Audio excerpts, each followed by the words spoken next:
Welcome back to Americana Curious. This is Ben Fanning, and I'm here with my co-host, Zach Schultz, and we are bringing you today the 2025 Americana wonderful artists and albums. These are our favorites. I'm hesitating from calling it the best because you've got your best. We don't like to come on here and tell you what the absolute best is, but we do love to talk about our favorites. And we also like to tell you why. And so by the end of this episode, you should have a treasure trove of artists maybe you don't know that you can go listen to immediately and support them and also see them live because many of them are on tour. A lot of them are touring absolute beast and they come to your area and you may be the only person in your local community of your friends that knows who they are because you heard them right here, and you can round up your posse, go see them and buy a bunch of merch and have a good old time and tell them you heard about this on Americana Curious. And you may hear an album that you did hear a little bit about, but you haven't heard how Zach and I may be talking about them. We are here to spread the wealth, spread the word, and make Americana really sing high, expand globally, and make it your favorite genre. And I got to give a shout out to Zach, who's going to tell you about his first favorite album, because y'all, Zach, like I learned about so much music from Zach. And I'm really excited to share with you stuff, but I'm maybe a little bit even more excited to hear from Zach because I know he's got some jewels coming up. So Zach, hit it. Yeah, I don't like to label them as like top one through so many, because was so many albums this year that okay. You know what I mean? That so you're not giving us necessarily your number one favorite. You're going to give us. I'm going to give you. I'm going to give you the ones that I literally spent the most time with, unapologetically, where I just kept going back to over and over. And I'm going to save what I think is the most important album of the year for a little bit later. But I'm going to start with the band Fust out of North Carolina. And I know I turned you on to these guys, but this album came out in March of last year. Yeah, it's called Big Ugly. They are made up of kind of, it seems like hardworking, down to the earth stories. They tell stories of real life. There's a song called Jody where it's about kind of a high school love that now has lasted. They've been doing this since high school, fighting and getting back together, but it still remains that he would never know any other different. He wouldn't want anything different in his life other than this one relationship. That album, Big Ugly by Fust, probably I think was my most listened to. And I got to see them live 2 times, which was really exciting in super small rooms. How they live? That was they were just brilliant. Just what was the crowd like? What was the energy like? The energy, I saw them at the 7th Street entry, which is the side room to the main room of First Avenue. So it's small, very small. There's maybe cap of 100, and people just glued to this guy's every lyric. You could hear a pin drop, but they play loud. I mean, some of their songs are softer. He's got a unique voice, but you can, they are loud, and it's just really special. They're going out on bigger tours now, so I'm glad I caught them in a small venue. Well, when you sent me this, you texted me this band maybe a month ago. I was like, Fust? Like, what is this name? But I tell you, I started listening to that song Mountain Language, and it just like catches you. The way I describe it, I was trying to think about this. I was like, it's like Blitzen Trapper meets Sunvolt meets like Driving and Crying.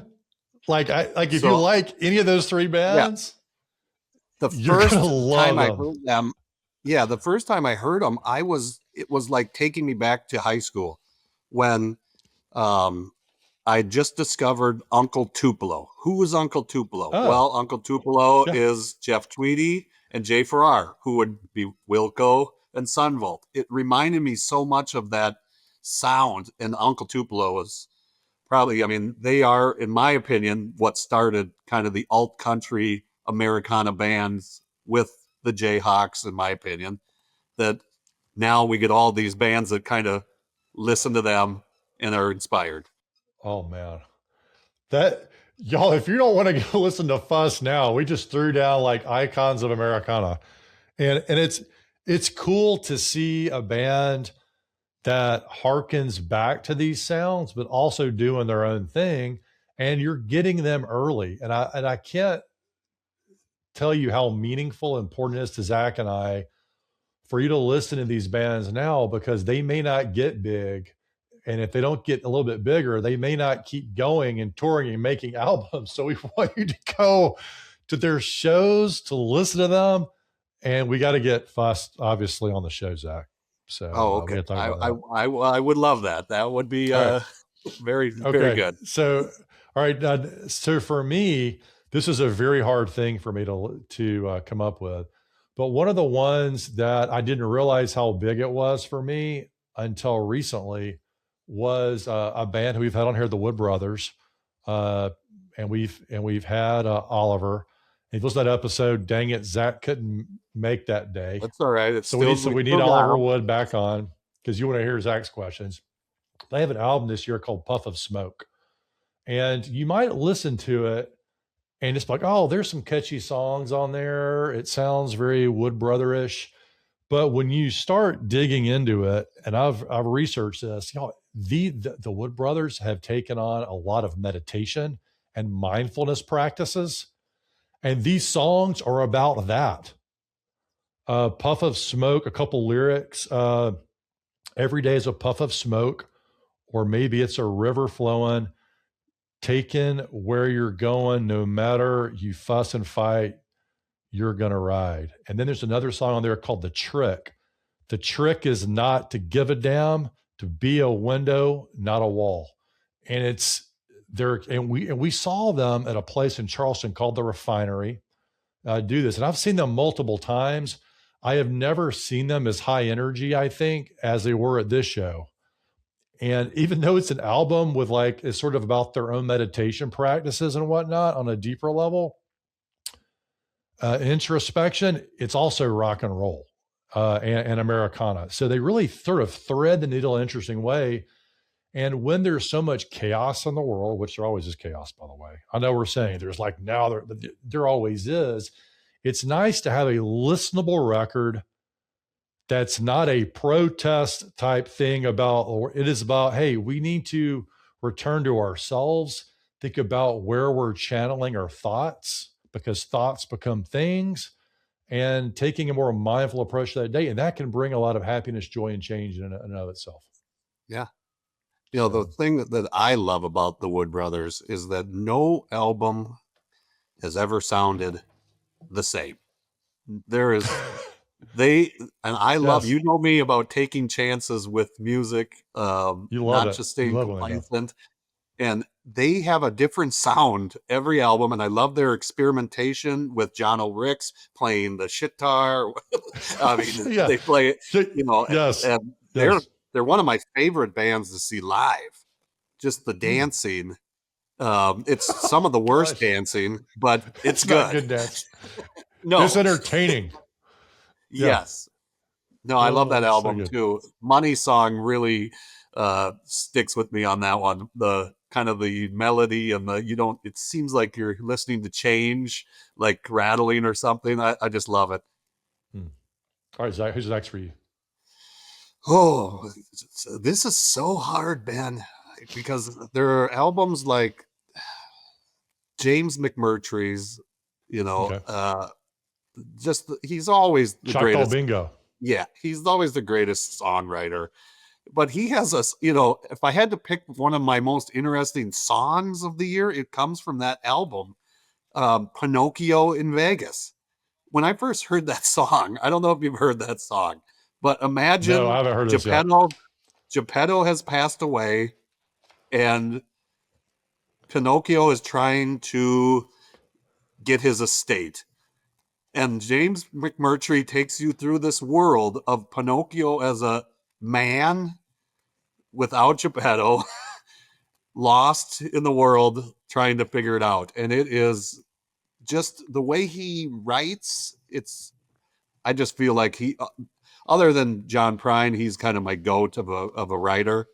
And he's got a song called Annie, where he's talking about waking up and not knowing the 9/11 had happened. And everybody's wondering why he hasn't reached out or said something.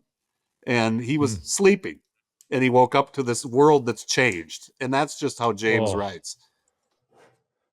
Man, thank you for bringing that up. I have not listened to that album enough, or I haven't listened to that album actually at all. I saw him. Zach texted me last year and was like, James McMurtry's coming again to Charleston. You need to be there. And I did. I did not regret it. It was incredible.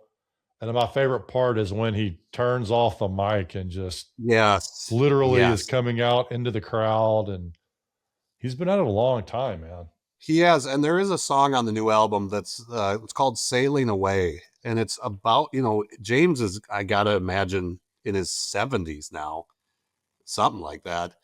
And it's about struggling with, should he stay in this business or not at the age of 70? Does he want, there's a lyric in there about opening up again for Isbel, is this all that that it's going to be? But it's at the age of 70 to contemplate whether you're a good songwriter baffles me. And just it's just, he's an inspiring guy. You know who his dad is, right? No. Larry McMurtry, who wrote Lonesome Dove novels. So he's got a pedigree of writing. Wow, the pressure. Yeah. Your dad wrote Lonesome Dove. What can you do, James? Yeah, no, wow, I didn't realize that. Yeah, that's something I love about Americana music too. There's so many great, like in our genre we're passionate about. We get into storytelling that a lot of other genres really just skip over. Yeah, I think modern radio, they don't really support like story-based songs. There's just not a story. No. And I love and the world, by the way, that's how we evolved as humans, and how we would, like, before there was writing, there was storytelling around the fire. That's how they passed down things from generation to generation. And so, Americana is grounded in that very notion that we remember the messages behind great stories. And so shout out to James in the 70s and just still touring like crazy. Yes. And angrier than ever. Angrier than ever. And engaging. Oh my gosh, engaging. Yeah. And how long is that Choctaw Bingo song? His classic. Oh, it's going to be like 10 minutes. It's like a long song. And he always does it. I don't understand. He fits it all in. I mean, he tells the story. He doesn't. I don't think he breathes one time in the song. No. That's incredible. All right. Give me another one of yours. For me, and it's one that Zach and I talk about. We have not hosted them on the show yet. But we were trying. Larkin Poe. Larkin Poe, they've been around for a while. Two sisters, distantly related to Edgar Allan Poe. And they're it's Americana. It's also blues rock all at the same time. I think they describe themselves a lot as Americana. They did their album Blood Harmony, won Best Americana Album. I believe it was 2024. Then they followed that up with Bloom.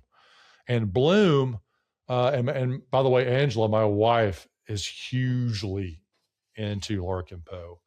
And my daughter, 15, just got her first electric guitar. I saw the picture. That's exciting. Yeah, really, really nice little Fender.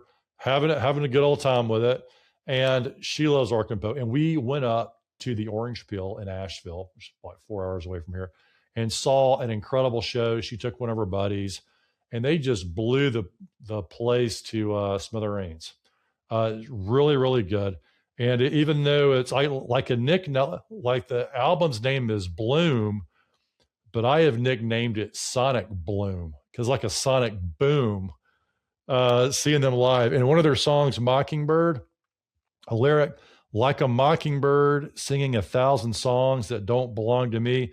But if you listen closely, you might just hear my melody, my secret melody. Also, they've got a cool song called Bluephoria, which kind of mixes like the blues, which is like sorrow, but also there's a lot of joy in this song.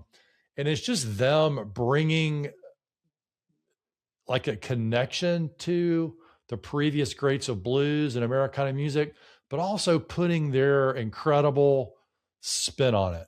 And I think if you go, like when you lead this, you put them on your list. Maybe you've heard them before, but if you hadn't heard Bloom, you're missing out. There are many, many songs on here.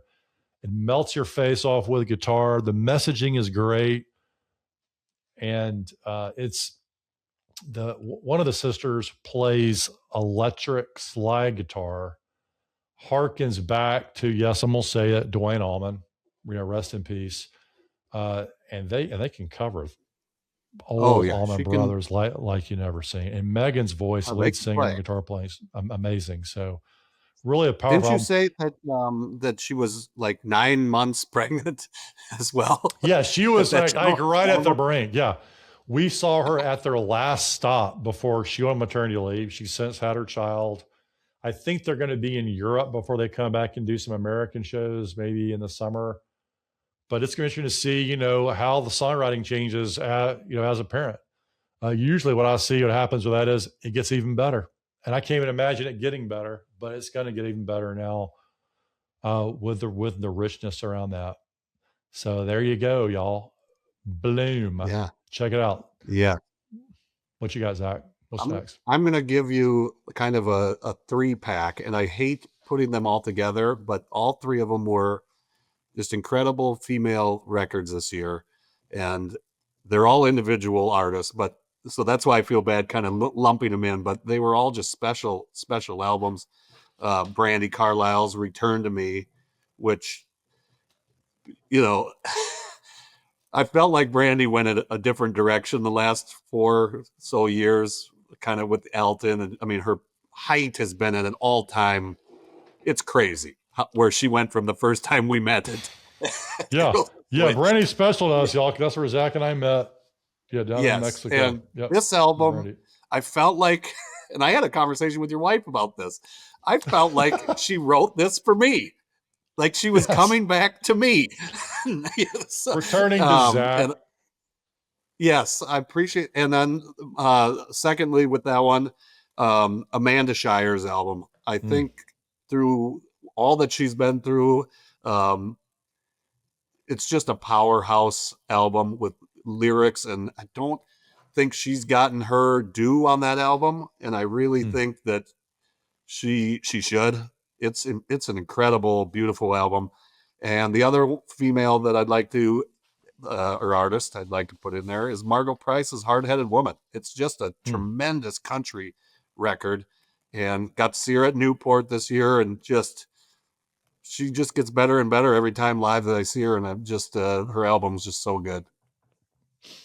Those are some powerful women of Americana. Yeah. I'd like to get all of them on here, please. You hear that, Brandi? Come talk to me. Yeah. And by the way, if you're listening to this and you're like, you know what? I'd like to hear those people interviewed on Americana Curious. You're right. You would like to hear them interviewed on Americana Curious. We just need you to send them an email or text them personally if you have their personal cell phone and tell them, talk to Ben and Zach. Yes. The show might actually explode if Brandi Carlile came on here. It might have to cease to exist. We have to rename it we're just going to call it the Brandi Carlile podcast. Yeah. Yes. After that point where she comes on. Yes. Really, really good. Really, really good. I want to go in a bit of a different direction for our listeners now. Someone that came on earlier this year. And honestly, I didn't realize it was one of my top listened to artists until my Spotify rap came out. And I was like, wow, I did listen to that. I think I'm one of the top listeners. J.D. Clayton, who we interviewed on his album Blue Sky Sunday. And I know the listeners, unless you heard that episode, you probably don't know who JD Clayton is. And the good news is now you do. Because it's like, okay, I was trying to think of ways to describe this. It's like 70s heartland rock with a whole bunch of fun songs about growing up in Arkansas. And then I was like, well, it's got a little bit of CCR on that album, a little bit of the band. And then that album, the albums were like Dylan has organ playing, like that organ sound thing, which I don't know how he's going to duplicate that on tour. I hope he does. And it's so like, if that sounds like your jam, or even if it doesn't, I think you're going to like this. And so a lot of these songs, going back to narratives, a lot of JD's songs on this album are narratives. And the one that I listened to the most is a narrative, Let You Down. Oh, yeah. And Zach's probably like, I know this song, but Ben, why are you listening to it? Okay, it's a narrative, and it happens, it's like 3 different parts and like builds. And the song, and I asked him about this when we interviewed him, and I'll give you a little bit of description. This song is to sort of like whet your appetite about it. The song Let You Down. He basically turns a frustration he has into a deep observation on human nature. So they're in Nashville with his bass player on a rainy night, and they ask a barista there about where they should go have dinner. And she gives them literally 5 different options. And that night they go out to go have dinner at one of these restaurants, and they go to all 5, and all 5 of these restaurants are closed. Yes. And they're irritated, maybe a little pissed, and they're feeling let down. And he talks about this in the song. And y'all, it is such a good song. Yeah. Just all I can say, just go listen to it. You will enjoy it. One of the quotes, pretty people let you down because they're the ones you trust the most. So like we tend to trust the pretty people, even though we shouldn't, and they let you down. So it's a kind of a funny notion, but it's such a great album of stories. And this song is great. And JD's one of the few on my list that I actually haven't seen live yet, but really want to because I hear shows are great. Yeah. I love that album. That was good. I'm glad we got him on because I don't know if we'll be able to get him on in the future. He's skyrocketing right now. I know. I feel so proud of him. You know, like it was kind of hard to get him on the first time. He was a cool guy. He could tell he's a smart individual. Yeah, when we talked to him, like I encourage you to go listen to his episode. You really get the feeling like he ain't just winging this, right? He's got a family at home. And he's like, hey, I've got to support my family. I can't just stay on the road indefinitely, right? I have to like be very strategic about where I tour, how I'm building my business, because I want to do this for my whole life. And got to support the family and not be away from them. So it's a good episode to kind of understand what artists are facing out there too. You're kind of like the man behind the music. Yeah, I love that. All right, I gotta go. Before I get to my most important album of the year, I'm gonna go to one that when it first came out, I liked it, but it was more nostalgic for me because it was Todd Snider's High Lonesome and Then Some, and Todd's an absolute legend. And I loved it. It was fine, but about 2 months later, I saw him at You Got Gold, which is John Prine's kind of festival where they just sing his songs and we celebrate John. And Todd came out a couple times, sang In Spite of Ourselves with Margot Price at one point, and then led the whole Ryman Auditorium in Lake Marie. And it was special, unbelievable. And then about a month later, Todd passed. And I went back and listened to that last album. And it was almost an introspective thing that I didn't hear in the music the first time I listened through, but you could hear more the career as this whole thing wrapped into this one last album. And unfortunately it's his last album, but I'm so glad that we got to see him that night 3 weeks or 4 weeks before he passed, because John being a big, idol of his, him singing Lake Marie, and then it just blew my mind, Ben. You know me, tears in my eyes. Yeah. Who'd miss Todd? Yeah, a question comes to mind. What do you think it is about when an artist dies that makes us revisit their music in a different kind of way? I don't know. And I was feeling a little, it was a whole weird thing, because when Todd passed, it made me think of the first time that I listened to Todd. And it was my brother-in-law. I was out in Colorado. I used to leave college and go out to Colorado and spend time with my sister and my brother-in-law.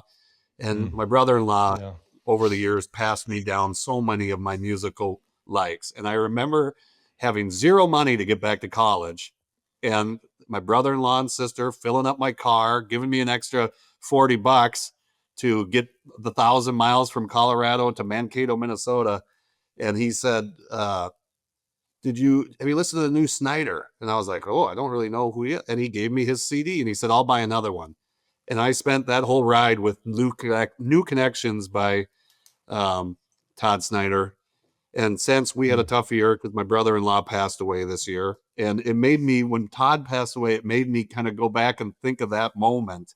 And I just imagined Todd and my brother-in-law, Jeff, up there, maybe enjoying a little, maybe something green, and just having a good old party. All Americana artists and fans go to heaven. That's the good news. I like that message. It's kind of a riff off the movie All Dogs Go to Heaven. Yes. The animated adventure.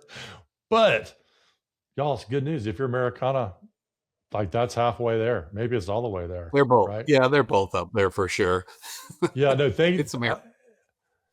And one of the things that comes about Americana too, there's so much legacy in it, man. It's like the passing down from generation to generation. And whenever Zach and I create our Americana Music Museum one day, we'll like have all the lineages down, for everybody to understand the roots, connections, and well, you can figure out our roots connection of Americana if you want to listen to our episode with Kepsikor, who also put out a great solo album this year. I love Old Crow Medicine Show, and it's kind of the history of that band in the beginning. Yeah, and Ketch gave us quite the wisdom on his thoughts on Americana and roots music, and I would tell people to go listen to that. Yes, definitely go to YouTube to see that one, so you can see Ketch's full facial expressions. The man is just so animated; he can barely sit in one place. Just on all the time. He's cracking jokes. He's hilarious. Yeah, he's everybody that I imagined. He's everything that I imagined he would be if I met him. So I'm really glad we got to spend the time with him. Man, what? Yeah, and we've got to get Ketch back on, at some point to do more. But he was wonderful. Yeah. One I want to talk about that Zach and I think have been fairly close to this year is from our friend Paul McDonald. Thank you for bringing that up. Yeah. Came on album So Long to the Dark Side. And y'all, if you don't know Paul's story, like I'm not going to unwind the whole darn thing here, but it is deep. Yeah. It is powerful, and you ain't going to forget it. If you've seen American Idol, if you've ever been to LA, the Range Rovers and all that, and then all of that, changing at a moment's notice and being humbled and starting over and finding your way through darkness to an incredible album, his story is for you. And I want to highlight So Long to the Dark Side. This song feels good when you hear it. So the album is So Long to the Dark Side. And he's got a version that came out later called the Light Side Sessions. Yes. He's got another version of the song So Long to the Dark Side. It feels good, but when you unwind that thing, there is a lot going on in there. And I'm a huge fan of when it just like feels so good to hear it and you enjoy like the feel. And then you hear it 2 or 3 more times and you're like, man, this is just deep. And if you've struggled in life, which we all have, because y'all are humans like we are, You're going to have tough times, and you're going to need songs like this one from Paul McDonald to help give you a bright spot. And I'll tell you, he came to Charleston this year, and we saw him, y'all, ride in on a horse into a bar. And from seeing Paul ride the horse in, I don't think he rides many horses. It's a long story of how it happened. But he rode in. He had to like duck coming in through the bar because the bar door was not that tall. He stayed on his horse. He gets on the stage and just like completely just he and the band do a great job. And Paul is extremely interactive. He gets into the crowd. He dances with the crowd. He was dancing that night. And I just can't tell you enough to listen to his music. But if you get the opportunity to see Paul perform, don't miss it. Zach, what are your thoughts? My thoughts, I love that album. And I was a fan of Paul's, but he'd gone so long without releasing an album. And we just reached out to him, and he wanted to come on and came and talked. And what I remember about it is he talked about the possibility of this album coming out, but it was kind of like in and out. It seemed like he wasn't so sure of himself or the music, because he says he releases or did this album but never released it, did another album but never released it. Mm-hmm. And I remember he texted it to us, and I just wrote, "This is incredible." And I'm not taking credit for him putting it out. I'm not saying that. I remember having a text message. Yo, it was done. It was done before he came to us, before we interviewed him. And I remember texting back that these songs are incredible. And then I had a conversation with him, and I remember going home that night to my wife and being like, I was talking to Paul McDonald on text messages for like a couple hours today, thinking what a weird twist of a life. But yeah, the song Forgiveness, where he spins his voice in ways that I don't understand how voices spin, is incredible. Unwind. I love Unwind. Top to bottom. It was in my top 5 of most listened to for sure on the Spotify Wrapped. I'm just glad he put it out there. Yeah, me too. It was glorious. And it's just, the coolest part is like the album is wonderful, and it's so great when the live show is equally or even better. So like I can truly recommend, I've seen Paul twice now. I can truly recommend his show wholeheartedly. And it's worth going out of your way, staying up late on a Monday or Tuesday night to go hear it and see him do his thing. And just to get to meet him, stick around afterwards and meet him. Wonderful dude. Yeah, that's one thing we love about BJ Barham of American Aquarium. No matter how much energy he puts out on the stage, like Paul, they stay around and talk to people afterwards, which they don't have to do it, but it's so appreciated. Well, we'll talk about albums we're looking forward to maybe in a second. But are there any other albums that are coming I have up one for other you? one that I feel is my most important album. So this is, let's just say this, Ben. We don't want just a goose. We like geese, okay? This album, Getting Killed by Geese, I don't even know where to start with this thing. It's different. It's exciting. It's fun. It's rhythmic. It's intense. It's chaotic. Chaotic is like one of my favorite words for this album, but it's also the songwriting from Cameron Winter and his voice. It's just special. I spent so much time with this album that the other day my son was singing in the back, just in the house. He was walking around. He must have heard it too many times. Are you a sailor?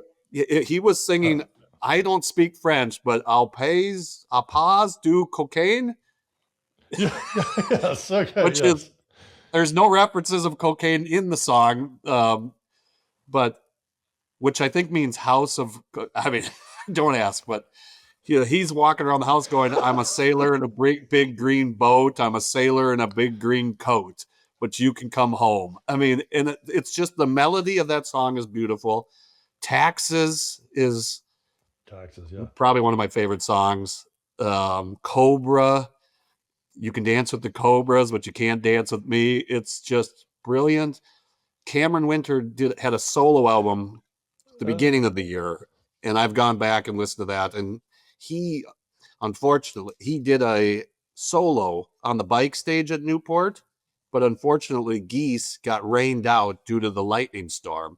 So I didn't get to see Geese that day, but I saw Cameron, and he reminds me, if you see that Dylan movie, he reminds me of that era of Dylan where he's changing the world.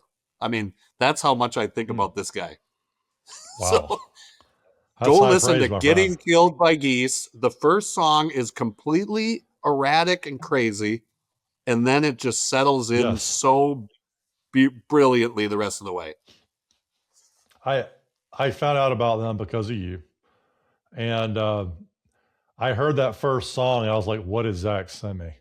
Like, I don't understand the first song. Yes. It is not melodic. No. But if you go to like per se, like their most downloaded, there's a reason that one's not the top one. There's a lot of other ones. And it is very catchy. I feel like I need to listen. Like it is definitely checking all the boxes for me in terms of like listenability, like listening. But like I don't always get all the lyrics. So if you want, like, and I'm glad you're kind of going down. Like I feel like I need to spend some more time on the lyrical train to understand everything. But it's highly listenable and very enjoyable, and it does feel like it's breaking new ground. Yeah, on that lyrical, that's exactly it. It's breaking new ground, because sometimes with the lyrics, I have no idea what he's talking about. But in the song Half Real, where he's talking about a relationship that's only kind of, they only kind of lived it half real, where he talks about, it's always been in this back of my mind, the back of my mind, the back of my mind. I got half a mind, but it's also been in the front of my mind, and maybe I'll get a lobotomy to get rid of all the bad times and all the good times too. I mean, it's in that song blows my mind every time I hear it, and it's so strange, and I just love that band. so not me normally to experience, but I've just fell in love with Getting Killed by Geese. Well, yeah, and that's what y'all. It just, and I like Zach like y'all can hear the passion and see the passion that Zach has for this. This is how we are about our music. Like, we're not in our show, we're not just like stuck in the past trying to say, well, hey, this is what Americana has to be. And there are a lot of other genres of music where the people just argue constantly about like, what is this music? What is country? What is rap? What is not? And we don't roll that way, y'all. Geese is, they are pushing the boundaries, and we're actually excited about that. We're not pissed off about it. No. And that's how we roll on Americana Curious Nation. Now, before we get into what we're looking forward to in 2026 on the album front, I've got a couple of ones I just want to quickly roll through. One is Justin Osborne from Susto String Band, one of my top listened to albums. And even if you don't even if you don't like Susto or don't know who Susto even is, the rock and roll band is Americana, and it's very, very cool. He met up with this holler band choir from the Carolinas and redid a whole bunch of their songs in a way that will hook you hard and make you even like, you won't even, they sound like totally different songs, and they're beautiful. And there are a couple new ones on there specifically for me. The one about never losing you, like a message to his children. And so go check that sucker out. We also, my family and I saw I'm With Her, and they have a new album out. Big fan. Wild and Blue. And that's a super group of 3 incredible Americana women: Sarah Jaros, Aoife O'Donovan, and Sarah Watkins from Nickel Creek. I thought their show would be really good. but it was interplanetary, stellar. Like, they are incredible musicians. Sometimes you get these super groups. Everyone's just kind of like it's like they're all doing their own thing on each song and just kind of combining it on one album. They are making brand new, beautiful music. And this Ancient Light song that kind of really kicks off the album is such an incredible feature of their voices and their harmony.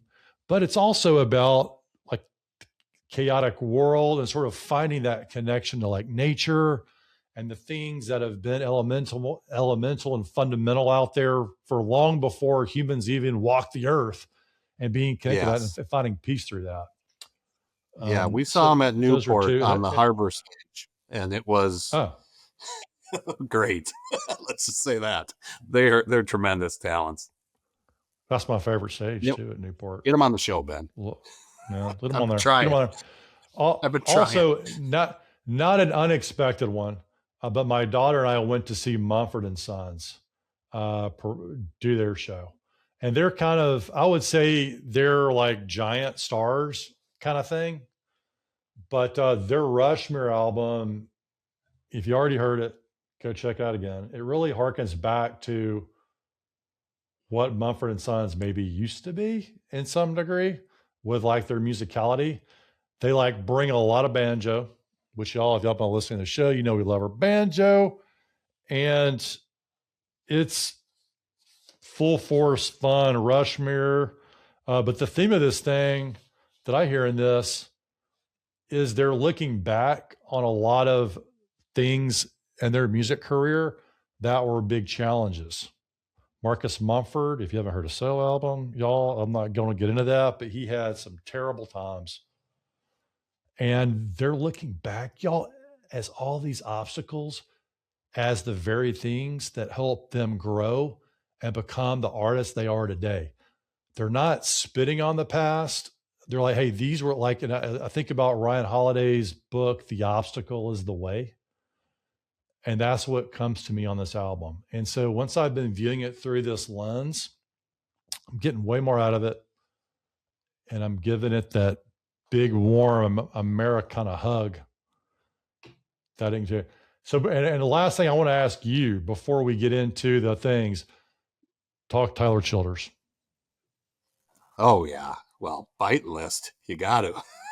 I mean, the stuff that he's doing on that album is so inventive. It's, once again, we're going to go back to people not doing the same thing over and over. And, you know, he gets a lot of flack for not having Purgatory, you know, that first album. That he's writing way more importantly and about the weirdest stuff. I mean, koalas and Biting List. I think that could go for anybody that wants to disagree with Tyler.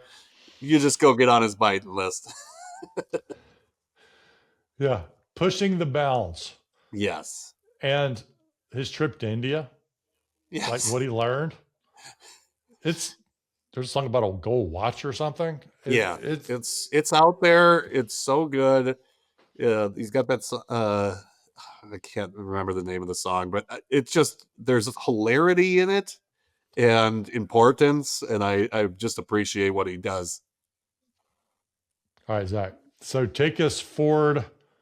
So we've, all right. 2025 is in the books. What are you looking forward to, and what do people need to be? So if you're into Spotify and some other platforms, you can pre-save. So these are ones as they come out, some might not be announced yet, but like which people be pre-saving and have their things so they could be one of the first people to go out and appreciate this music. All right. 2 albums I'm going to give you that people should definitely pre-save because they're both going to be incredible. The singles off of them. I don't normally listen to singles because I like to hear the whole album from start to finish. I'm kind of a snob in that fact, but I have listened to these because I'm just in love with the Lone Bellow, and their new album comes out in a couple months, and we were lucky enough to have Zach on, which was really awesome. But their singles are so good right now, and I'm really looking forward to that one. And Langhorne Slim's new one. I think it's been a while since Langhorne has put out something, and the singles are great. And he's a different person now that he has a son and he's married and still sober. And I mean, it's just, I think it's going to be a really good one. But I do have to talk about this album that came out today, Ben. All right. Before you do that, and Okay. All right. You got Langhorne some pre-saves? Langhorne Slims he's got 3 or 4 songs out for that album, The Dreaming Kind. And I am extremely excited about that album.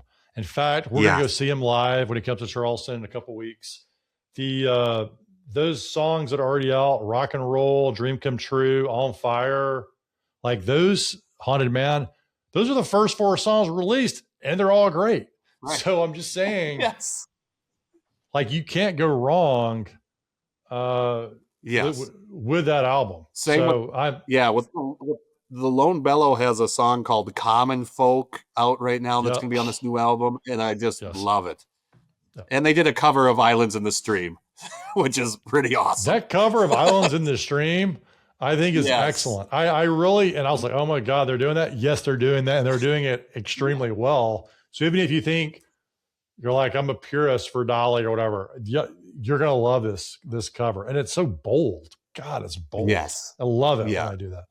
No, they're really credible. Okay, so Newport Folk this year, there was this young man that did a set. His name was Monrovia. I don't know how old this kid is. But ever since I heard him stand on that stage with this, I don't think it's a ukulele, but it's like a tiny little guitar.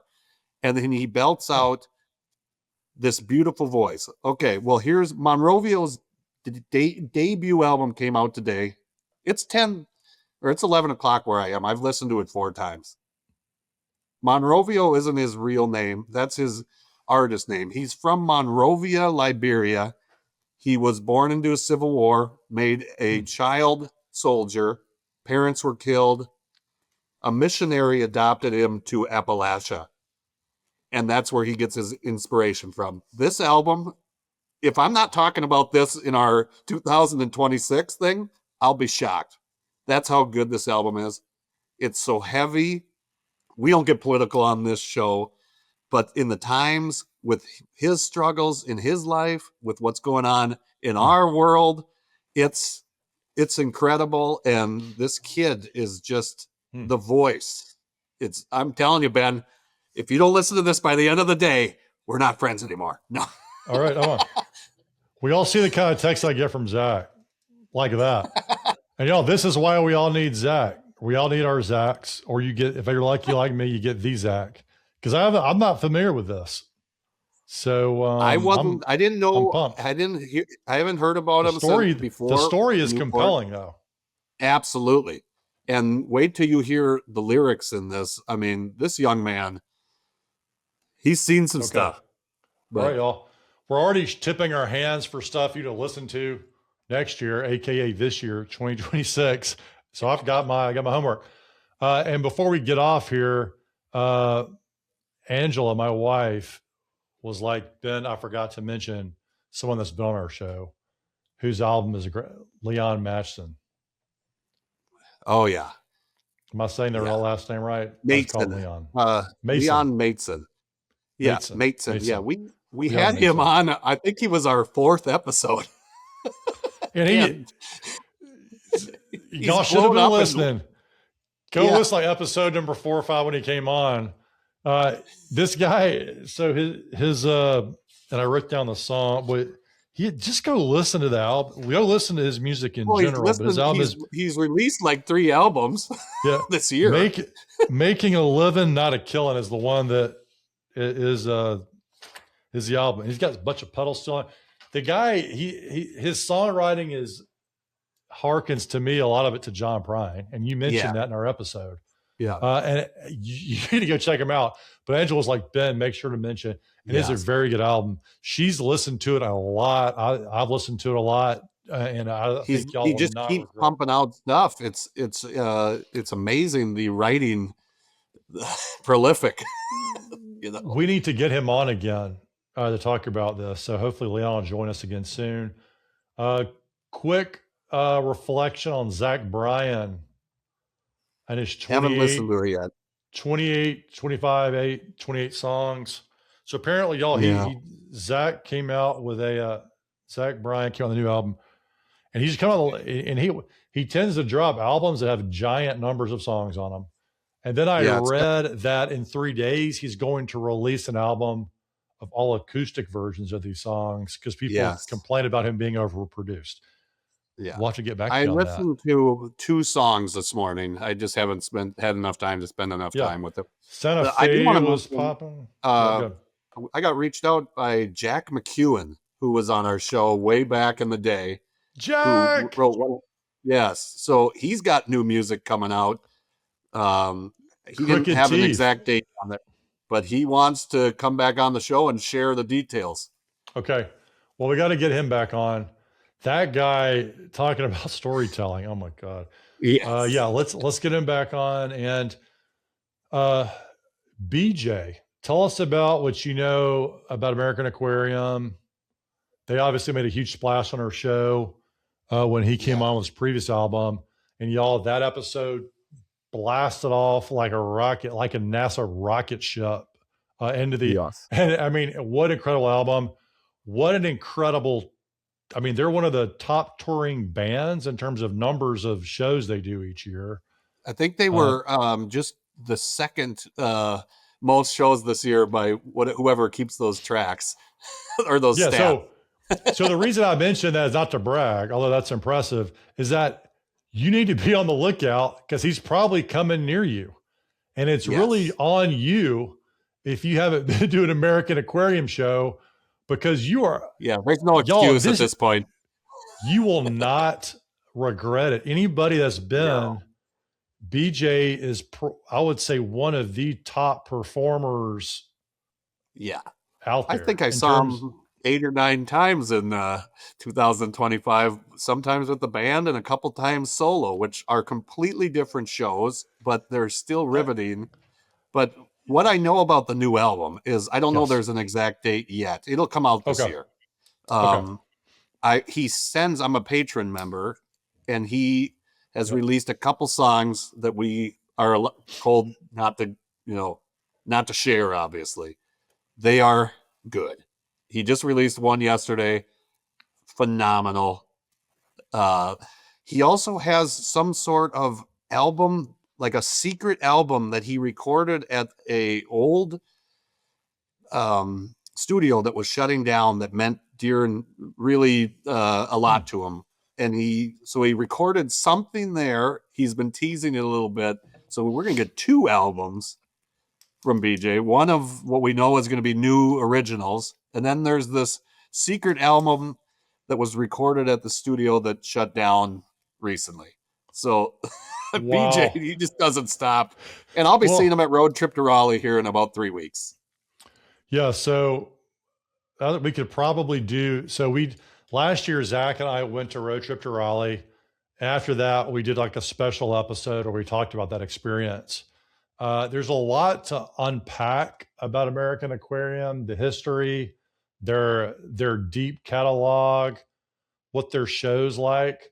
A story that I like to tell is I didn't know American Aquarium until Zach's like, Ben, I got a text, BJ's coming to Charleston, American Aquarium, you need to go see them. And I was like, okay, well, I don't say no to Zach. So I go and he's like, Ben, whatever you do, don't leave at the end. And I was like, well, why? He's like, well, BJ, he stays around and he meets every single person. And I thought, yeah, right. So I go to the show. I bring a friend of mine, and BJ, the energy, I can't even describe it. It's just nonstop energy. And you think this, and he's really taking the mantle on his own shoulders. He's powering everything. Like he's not like, if you go to these big concerts, the band takes over and they're like doing smoke shows and all to try to keep everybody, give everybody a break. Well, BJ takes no break and he just keeps going. And then at the end of the show, he just comes out and starts meeting everybody. I'm like, how in the world? And I actually asked him, I was like, how do you greet everybody after doing I put on energy. And he's like, man, I can't go to sleep after the show. I'm way too hyped up. So I just go meet everybody. And since then, we've done a road trip to Raleigh. We've seen them in Nashville at the Ryman. I've seen him at Jim Nolte's show on Edisto at his house. Like, Jim, you don't know Jim Nolte. You all need to know Jim. He's like basically the president. Gatekeeper of the fan club for Americana. Yeah, American Graham. Wonderful dude. He also has a lot of, we have a lot of common interest in music. He does a lot of stuff with it. But anyway, long story short, I think sort of winding up 2025 for me, and I'll let you talk about it, Zach, is I just got a lot of gratitude, man. I got a lot of gratitude for the music in life, and that it just keeps showing up for us, even though I would say we as a world don't always show up for it. It keeps showing up for us.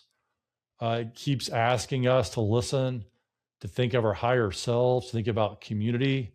It invites us in for experiencing life on a deeper way, even though we seem to be a world obsessed with just chaotic headlines and crazy stuff. It's calling to us, and I'll say inviting us to be better humans.